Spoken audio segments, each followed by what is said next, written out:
refugee children carry memories of home.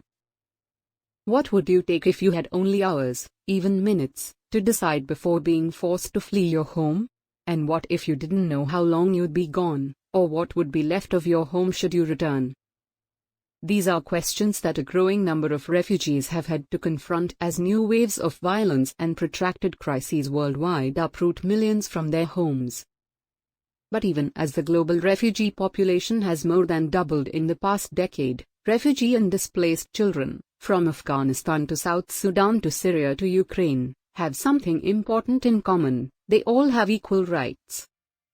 And they need our support to grow, to learn and to thrive in safety. Jordan. Zaynar, a refugee from Syria, holds a framed photograph of her father. Zaynar took a framed photograph of her late father when she fled Syria for the Zaatari refugee camp in Jordan. "I wanted to bring this with me when I came here. It was hanging on the wall. I saw my mother putting stuff together, so I ran to the photo and took it off the wall and put it in her bag," Zaynar says.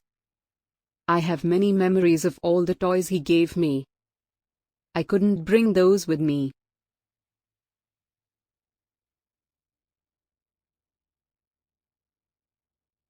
Maxim leafs through a book of piano scores in Lviv Academic Theatre in Ukraine. Maxim fled eastern Ukraine with his mother and brother as the war escalated.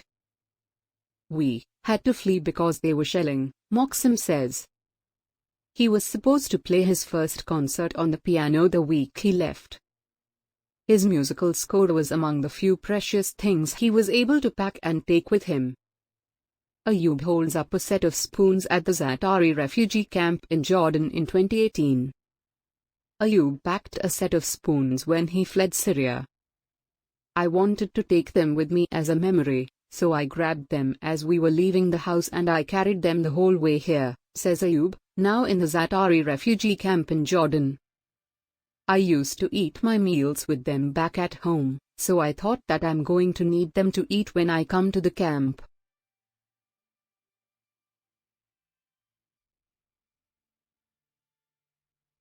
Niloufar holds up a framed photograph of herself.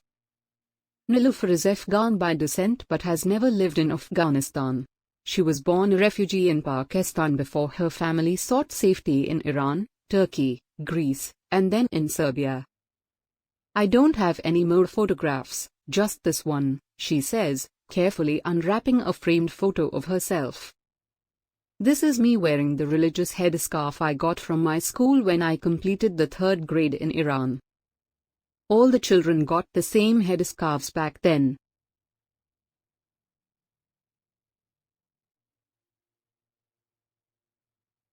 Jonas holds up a yellow hat he found in Libya. Jonas left his home in Eritrea due to instability in the country.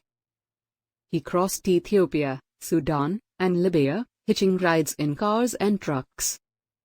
He was then evacuated by UNHCR, the UN Refugee Agency, to Niamey, Niger. He found the yellow hat while he was in Libya. "Since then, I keep it with me, even in Niger," he says. "It protected me during cold nights. Now it has become special to me."